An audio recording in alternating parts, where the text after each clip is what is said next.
What's up, everyone, and welcome to another episode of the Fantasy Mafia Podcast, NBA edition. My name is Jordan Jaika, aka Dr. Fantasy, and I am here, as always, with my co host, Caveman.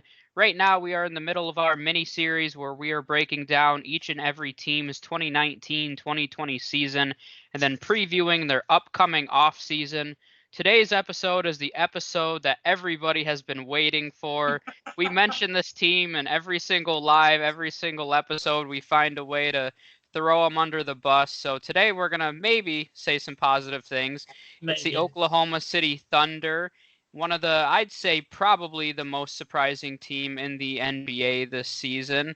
Had a very successful 2019-2020 season. They were 44 and 28 on the year under head coach Billy Donovan, who is now gone.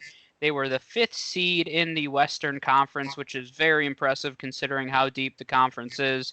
They took the Rockets to a 7-game series in round one.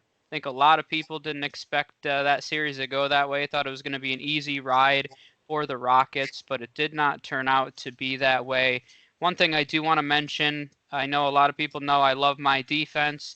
The Thunder allowed the second fewest points in the entire Western Conference this year, so that was really the key to their successful season, was a strong defensive presence and strong coaching from Billy Donovan. But let's go into their season leaders. Their points leader on the year was Shai Gilgeous-Alexander with 19 points. Behind him, you had Dennis Schroeder at 18.9, Danilo Gallinari with 18.7 points.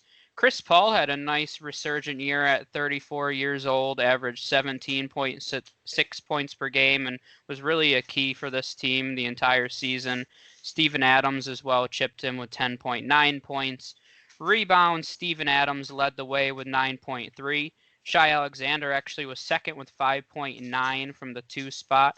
Gallinari with 5.2, and Chris Paul with 5 rebounds Yeah. average a game, which is kind of interesting.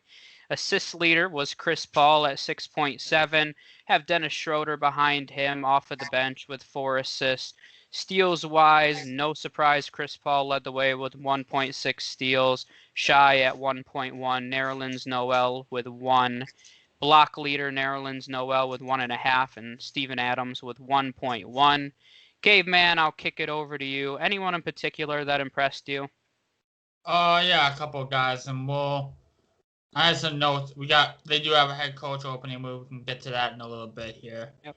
Uh, you mentioned his resurgence. And that's Chris Paul. I mean, did anybody think Chris Paul had this much left in the tank at this point in his career? Like he looked No. like this. This looked like 10 years ago, Chris Paul, and that was great to see out of a guy. I mean, he's one of the. I mean, maybe not an all-time great point guard, but definitely one of the better. I mean, you could certainly have him in that discussion, but certainly when you talk about this generation, he's definitely one of the best. I mean, 18 points, 5 rebounds, and about almost 7 assists uh is something special for him at this point. And the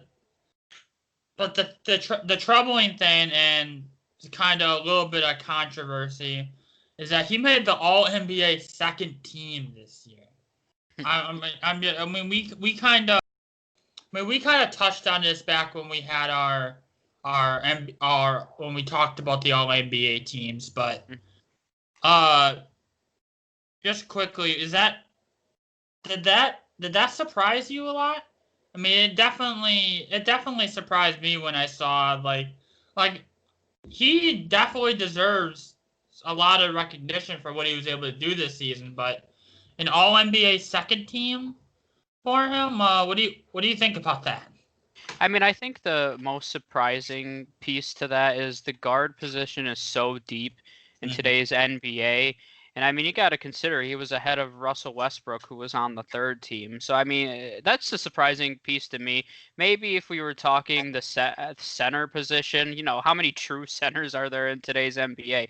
It wouldn't be surprising. But to see him at the guard position make a second team was surprising. But if anything, I think it was just a nod to the Thunder season as a whole. So Mhm. I think that's one of the only recognition awards that the Thunder got. They had nobody on any of the all bubble teams. I mean, they were just a surprise. So it's almost like a tip of your hat to the Thunder and what they did this year. Yeah, I mean, it makes sense. We can get to a little bit later too when we talk about they're possibly looking to trade him. So we'll kind of see where that. But another guy that you kind of mentioned he was their points leader, and that was Shy Gilgeous Alexander. I think to talk about Chris Paul again, I think a lot of how Shy was able to grow up this season, I think, was in part to Chris Paul. Kind of, I think that was kind of the Thunder's plan when they brought in Chris Paul as a kind of mentor Shy around, and all the production they got from Paul was basically a bonus. But Shy was actually sixth in most improved voting, so he got a tiny bit of recognition there. Like you said, 19 points, 6 rebounds, 3 assists. And if the Thunder do indeed decide to go on the rebuild path, which seems like the path they're heading down at this point, I mean, to have a guy like Shy on your team to help the start with the rebuild is a nice, kind of like a nice jump start. He kind of made that leap and showed that he can really, is he a 1? Is he a 2? That's one of the more interesting things with him. He's a bit taller for a guard, so we'll have to see where he actually is going forward, especially if Chris Paul's not on the team. So, but yeah, I'm very impressed with Shy this year, and I'm interested to see how he can continue going forward. Yeah, I mean, when they drafted Shy, he was a developmental prospect. I mean, this wasn't a guy, it was one of those guys you draft and you kind of hope for the best. And this is a team full of role players, and there's not many players that stood out. I mean, a guy like Dennis Schroeder, he's one of the best guards in the entire league off the bench. I mean, he did what you would expect him to do. Same with Steven Adams. I mean, he's getting paid way too much money, You which we'll don't like talk about. But now. I mean, he's a solid starting center in this league, but he's just getting He's paid making way a too much money. boatload of money. Yeah, we'll talk about that when we get to their salary cap. But Shy, I mean, he's only 22 years old. He turned 22 just in July, so it was during the season. So he's still really young, and he has more growth to do. But he took a huge jump this season. So if he continues to develop, I think he could turn into a very strong number 2 on a team. If you want to win a championship, I don't know if he's going to ever take that jump into superstardom. That'll be kind of fun to monitor, but anything's possible. He's still young enough. He still has some improvements to make. He's a good defender, and I think he's a really valuable piece to have. So let's go into their depth chart here. We have Chris Paul at the 1, and we've mentioned a lot of these names already. Dennis Schroeder behind him. At the 2, we have Shai starting. Schroeder also backing him up as the primary 2 guard. You have Diallo, who was also there. He played some tough defensive minutes as well. At the 3, you had Lugnitz Dort, who had a big playoff game and kind of had his moment to shine there. Kind of an under the radar player. I know we mentioned in a few lives that you're not going to make it very far in the playoffs when your 3 is Lugnitz Dort, but I mean, he's still a really young player. He's only 21 years old right now. He's a very strong defender. I think he's at least a nice role player to have.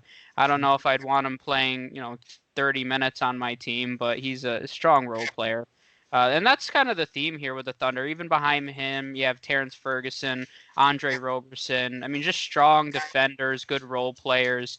Gallinari at the 4, and we'll talk about him more when we get to the free agents here. But he's a big name to monitor heading into this off season, and they just have more youth and more role guys behind him.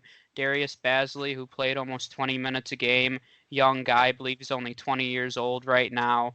Then at the 5, you have Steven Adams and Nerlens Noel. And I'll talk a minute. One of the guys I had noted, and I didn't bring him up when we were talking about guys that impressed us. Noel, I thought actually had a Huh. really nice season, and he's heading into a free agent year for him. So I'm interested to see what kind of deal he gets. I mean, he was a top pick. People had high expectations for him, and he definitely hasn't lived up to that high billing that he was expected to have coming out of college. But I think he at least proved that he's very strong defensively.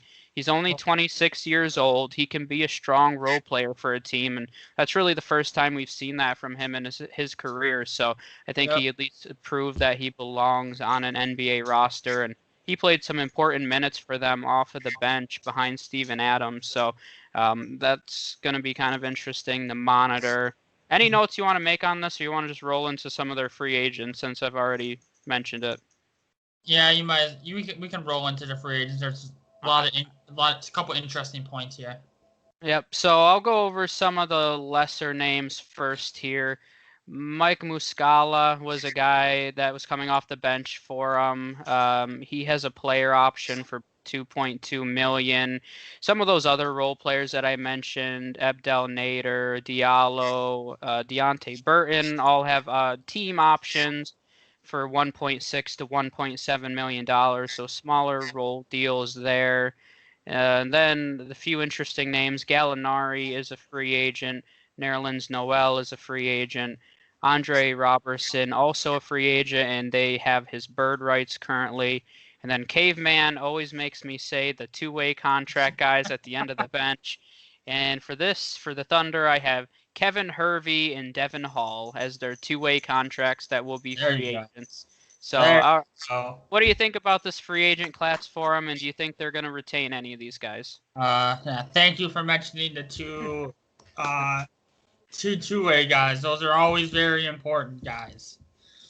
I mean, you look at it, all the lesser names, kind of cause those options are cheap. They might pick a couple of those up just if anything, kind of as like fillers. But obviously, the big name to watch here is Gallinari. I mean, do they? I mean, I think it's gonna. I think this comes down to, and the odds are probably working against it, but I think it comes down to what do the Thunder see going forward? Like, if they're truly going into a rebuild, like the signs have suggested, does it make sense to pay Gallinari in the neighborhood of 20 million that he's probably going to command on the open market? Doesn't really make. I mean, they can afford it, uh, but doesn't make sense for them to, if that's the route they're going, to spend 20 million on a guy like Gallinari. Probably not. Yeah. I personally don't want to see them in a rebuild. I think this year is something they can build off of, but I don't think that's the direction they're going in. I mean, and you brought up that Andre Roberson. I forgot he was still on the team. Yeah. Like, to be honest with you, like I feel like he's been around forever.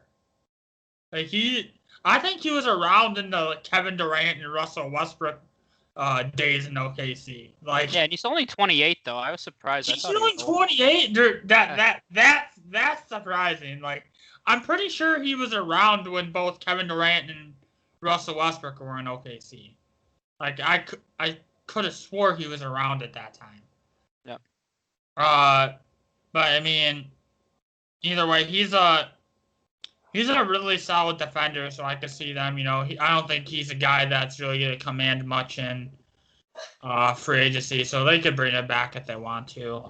Nerlens Noel, the guy you mentioned, that's going to be an interesting name. Steven Adams, I believe, only has one more season left on that contract. Yep.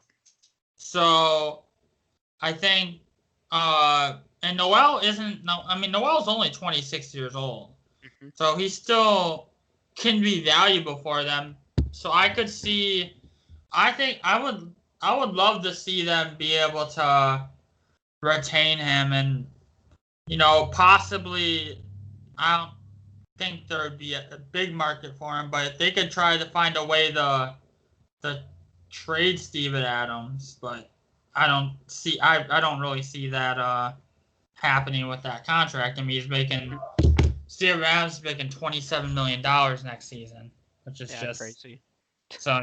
And you think he sucks, so I don't think he sucks. He just doesn't deserve that contract. So something interesting, I'm looking at their salary cap for the next few years.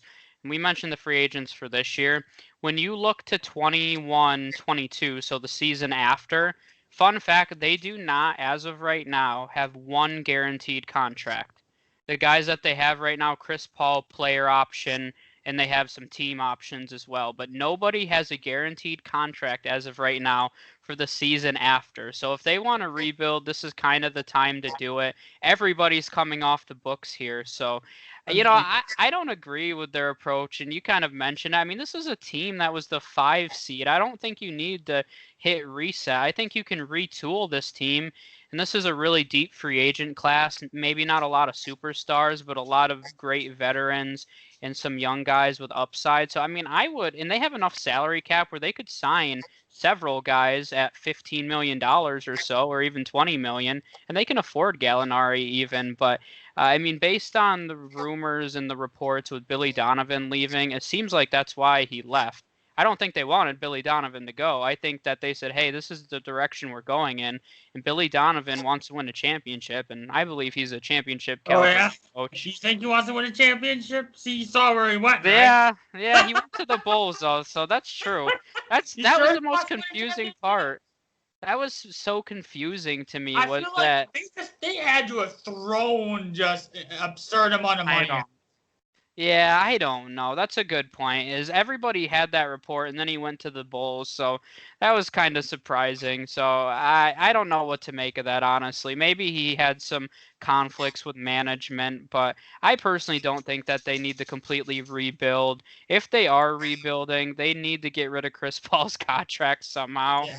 I don't care what it takes for them to do that, even if they get a second round pick out of him.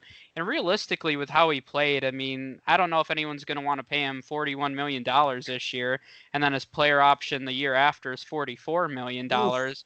So, I mean, that's rough. So they might have to just ride that contract out. But I don't know if Chris Paul, he probably wouldn't be. I don't know if he wants to win a championship at this point in his career. If he wanted to restructure that deal to go to a contender, that's a possibility, but that man probably wants to make that money, so I doubt that's going to happen. I genuinely think he liked it in OKC last year.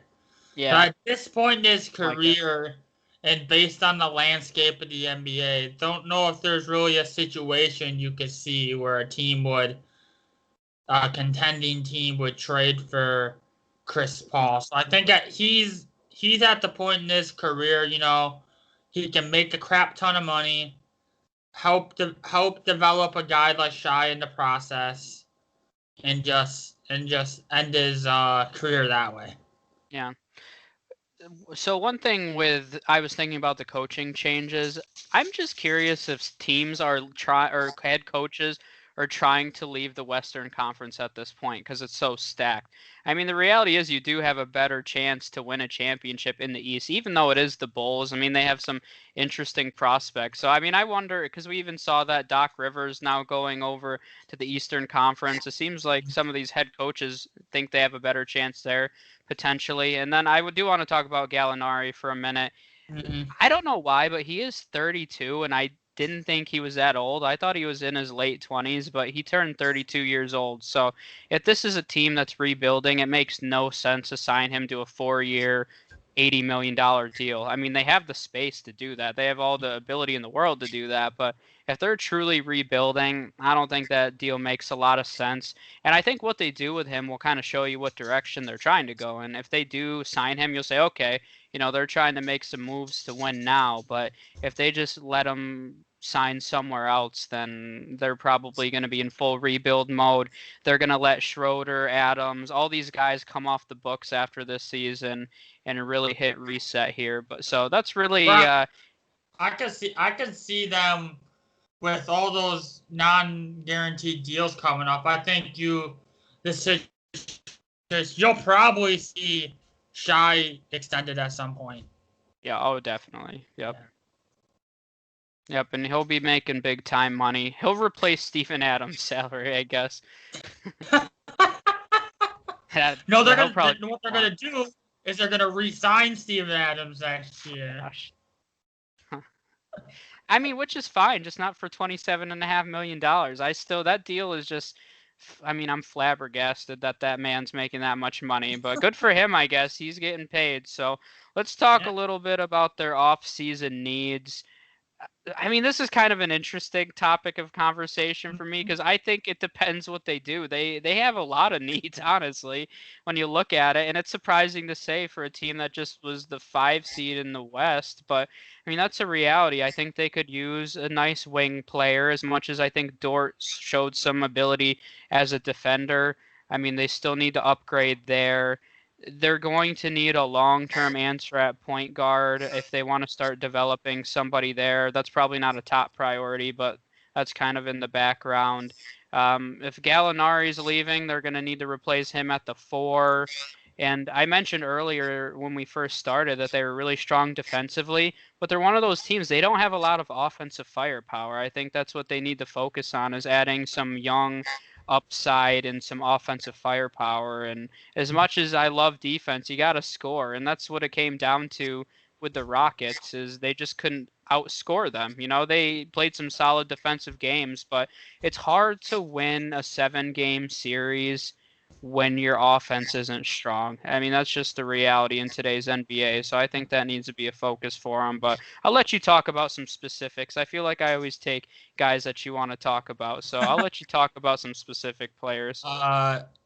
Before we get to really the players off-season need, we have to talk about their head coaching vacancy at this point. I mean, to me, that's their number one. They need to figure out.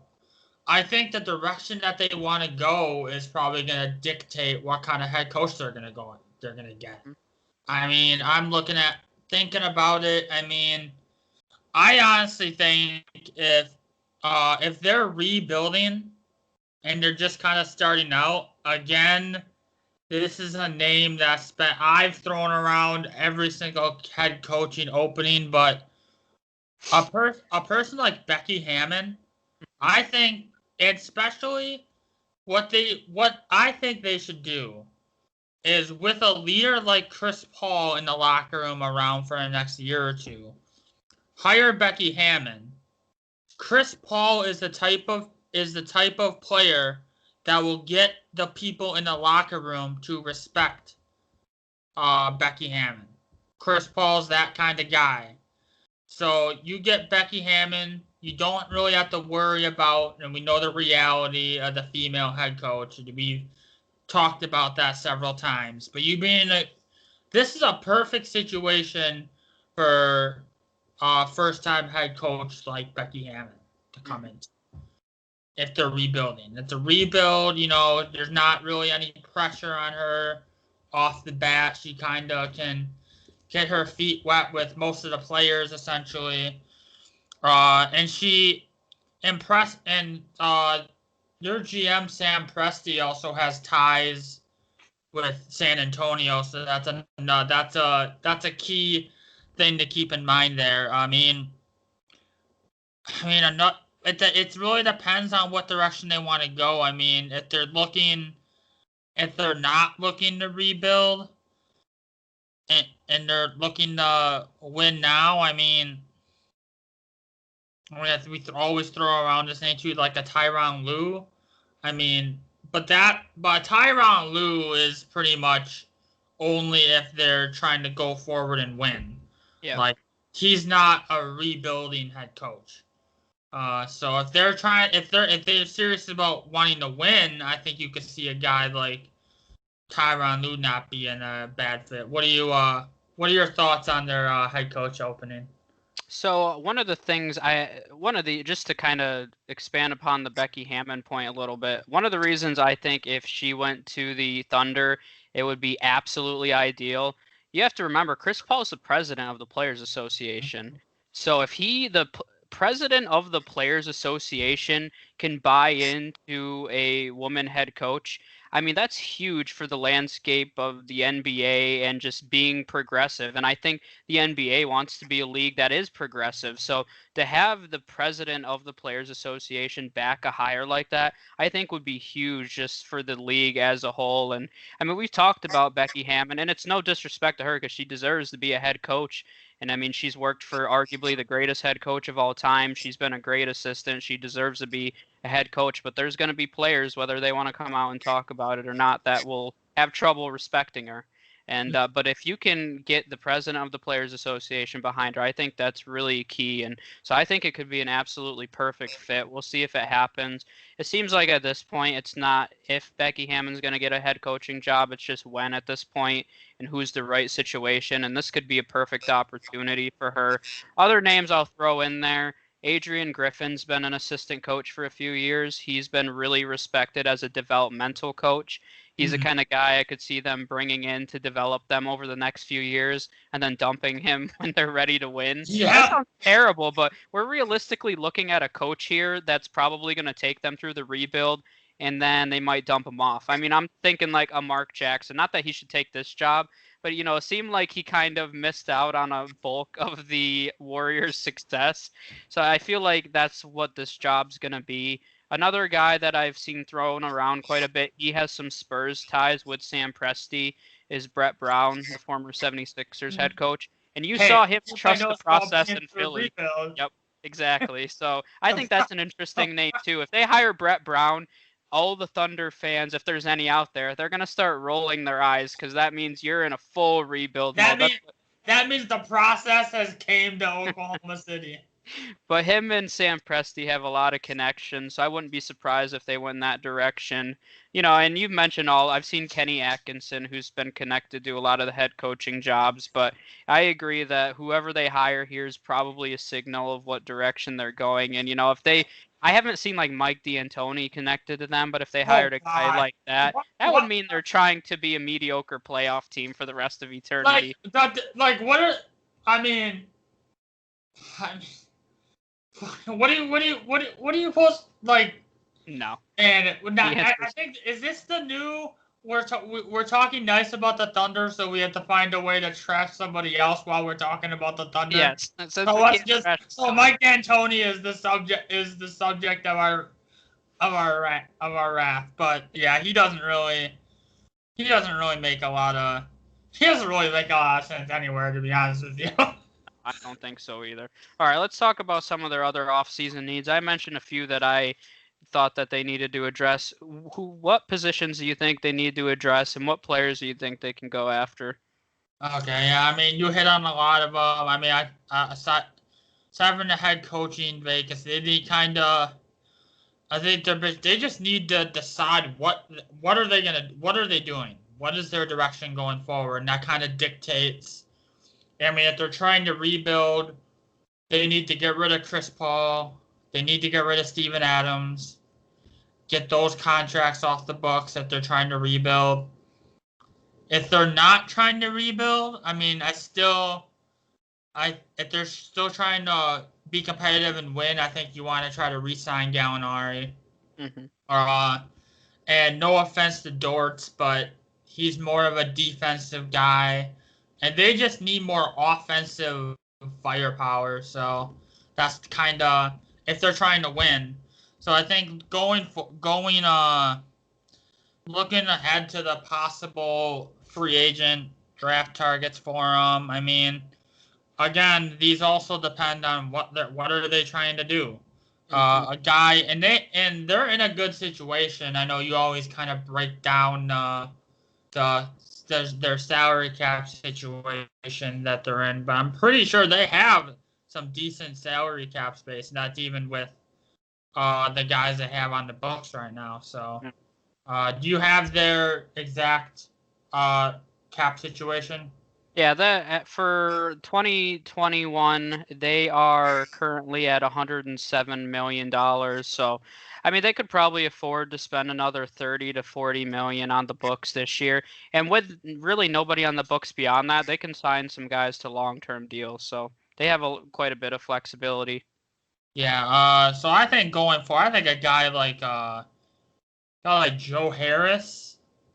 I mean, you talk about the need for them to get more offensive firepower. There might not be a better offensive weapon in this realistic offensive weapon in this free agent class other than Joe Harris. I mean, we all know how great of a shooter and kind of underrated defender he was this season. So I think him.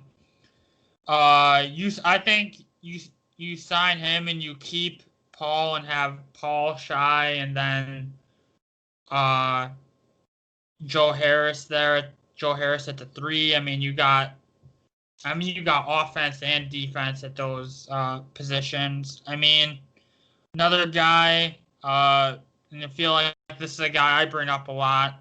A guy like Derek Jones.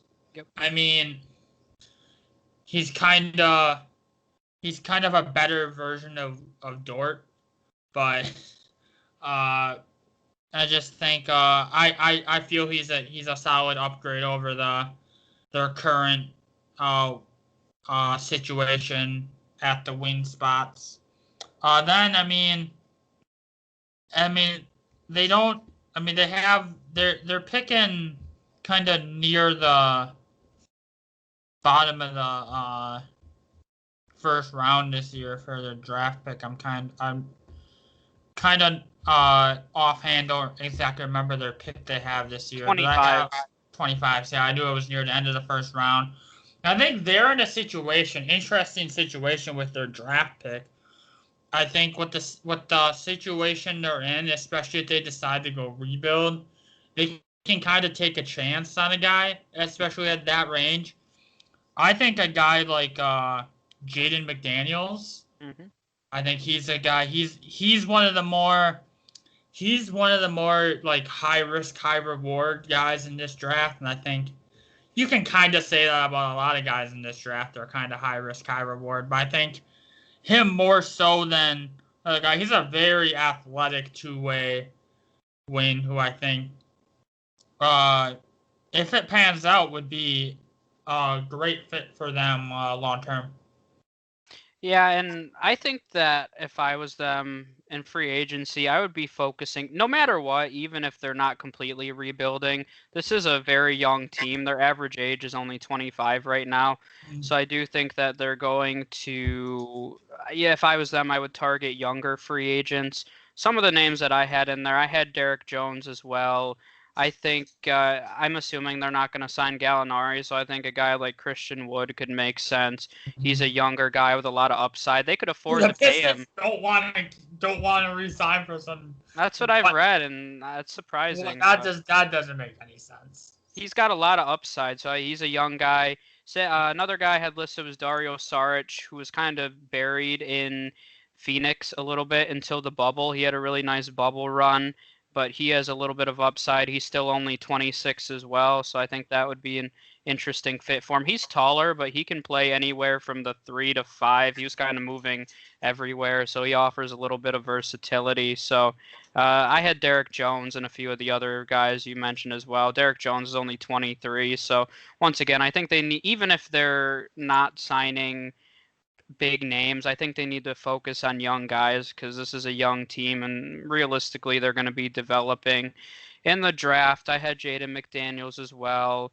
I wouldn't be surprised. There's a lot of kind of unknown foreign players coming into this draft that are projected to go at the back half of the first round or early second. I could see them going in that direction, taking a developmental prospect that we might not see for a few years and letting them develop in the G League and seeing where that goes. So, I'm not going to pretend like I know all about those foreign players. I know about the top guys, but a lot of these guys are question marks.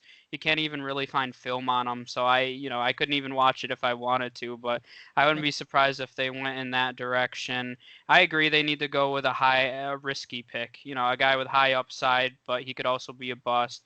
We've mentioned RJ Hampton a few times. I don't think he necessarily fits in with how they're constructed. He's played more of the guard spot, but he's 6'6", so he could play the three theoretically if they wanted to move him off the ball, but we've mentioned him as a really risky pick with some high upside. Jaden McDaniels, I had. Jamis Ramsey, who's been going in the back half of the first round. He has a lot of offensive ability, not really known as a strong defender, but that might be a direction they go in. What about your boy Josh Green? I thought you'd say Josh Green there, Hey but man, I mean, I hope to God he's still not on the board at this pick. he could be though. I don't know. Like, has something happened? Like, you look at Not a that I guy like know, that. but I think the latest mock I saw had Milwaukee taking him. Now that would, I would love. I mean, that'd be a dream for me. My favorite player going to my favorite team, but I mean, of course, if Josh Green slides that far, I mean, yeah, he'd be a great fit for uh OKC, but I don't. He's a guy where I hope to God he's not still there because that would be a crime. yeah, no, it definitely would be. I think we'll move on to where we see them finishing in the future, and I don't think this is going to take that long because we've kind of mentioned it a few times. But it could go one of two ways. I mean, we could be looking at them if they have a similarly constructed roster, making the playoffs again, being a 5, 6, 7, 8 seed in the Western Conference, or if they rebuild, they may have the number one overall pick next year. I mean, that's a reality of the range of outcomes for this team. It really depends. I'm never a fan of a full rebuild personally. And I mean, even people that have played fantasy football with me for a long time know that about me. I believe in retooling and not rebuilding. And just because we've seen a team like the 76ers, very few complete rebuilds ever end in a championship. They have some elements of a really strong team. Why not just add to what you have? And I'm not saying let's sign a guy like Joe Harris to a 10-year deal and commit a lot of money, but make a move like that and try to put yourself in contention. But at the same time, I understand it because they're most likely not going to win a championship unless they pulled in a big superstar somehow, which is looking more and more unlikely by the day, especially with their head coaching spot open right now. But I would just retool if I was them personally, but I think I have a feeling a full rebuild is on its way. Yeah, unfortunately, I just quickly looked at the latest mock draft, and as you might have predicted, they have them taking some dude I never heard of from Spain. So Yeah, I wouldn't be surprised. and they have the Bucks taking Ramsey one pick before them. So Yeah, he's an interesting name. so that answers that. But as far as next year goes, I mean, it feels like we just been disrespecting them this whole time. Yeah. If they aren't going into a rebuild and they're still trying to compete based on what they did this year, there's no you can't. At some point, you got to put some respect on their name. I mean, I think you could see them as a playoff team next year if they're trying to win. Now, obviously, if they're trying to rebuild and they don't have guys like Chris Paul or Steven Adams on the team, then you're going to see probably one of the worst teams in the Western Conference just based on the youth and inexperience that they'll have on their team. But it all depends. They could be a five the 8 seed, or they can be like a 12 the 14 seed. So Yeah. it's dramatic based on the way that they want to go, which is very puzzling as to why their management would want to do a rebuild at this point when they have a team like let's be honest, they're not. Nobody in the West is going to compete with the Lakers for the next couple seasons. That's basically like I know you can't. That's harsh. It's harsh, but you can't. You can't you can't have that mindset if you're another team, though. Like, okay, we're not going to be able to take down a team like the Lakers, so we're not even going to, you know, try to, compete, I Yeah. think that, I mean, not saying that's what the Thunder are doing here, but that's the kind of sense that it would give me if they're trying to rebuild. Because Yeah. they have a team, if they keep these core group of guys together, if they lose Gallinari, they'll probably replace him with someone else similar to him because they'll have the money. Yeah. So going forward next year, like if they have the same core group, there's no reason to think they can't be a playoff team next year. So why would you mess that up? Yeah, and I like that. We're going to end on a positive note here with the Yep. Thunder, that there's hope for them, Why would and you they mess really that up? control There's positive their note. own. Yeah, and I mean, I mentioned it when they got eliminated. I mean, we poke fun at them. I'm only half joking when I say that. I Mhm. mean, it just, they were so surprising this year. Nobody predicted them to be a playoff team. And I said it before, it was just a testament to how this team was built. Just a gritty defensive team with great coaching, which, it just holds true for me personally that if you have that style of play, you're at least a playoff team. Maybe you're not going to win a championship if you don't have some offensive firepower, but it was an impressive season overall. And I think it was just so surprising that it's still hard to believe, sitting here, that when you look at this roster, it's so underwhelming, but they See, have tough here we go. defenders. It's Here true we go though, but hating on them again. it's true, and it sounds like hate, but it's also respect that you can win with that roster in the Western Conference. So, it's going to be kind of interesting to see what they do in the future.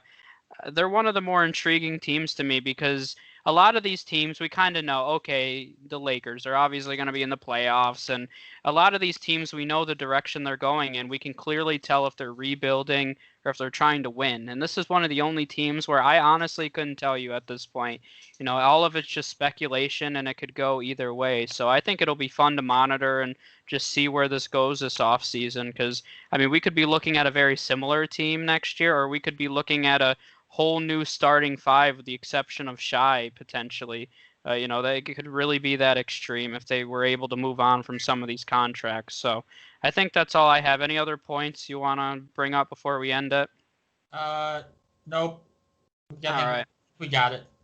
Yep, I think we covered a lot of stuff today. This is going to end up being one of our longest episodes, which I Yeah. definitely did not anticipate, but a lot of good content today. We appreciate everybody who is listening. Make sure you check out all of our content on the Fantasy Mafia's YouTube page. We have been posting all of our content to Spotify, Google, and Apple Podcasts as well if you prefer the audio version, so you can listen on there. Make sure you subscribe so you get a notification anytime we put up our content.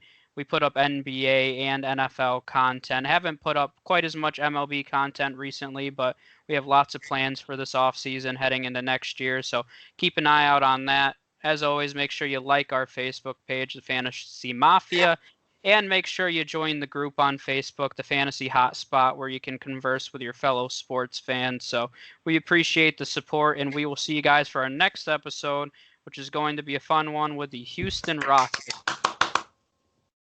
Yep.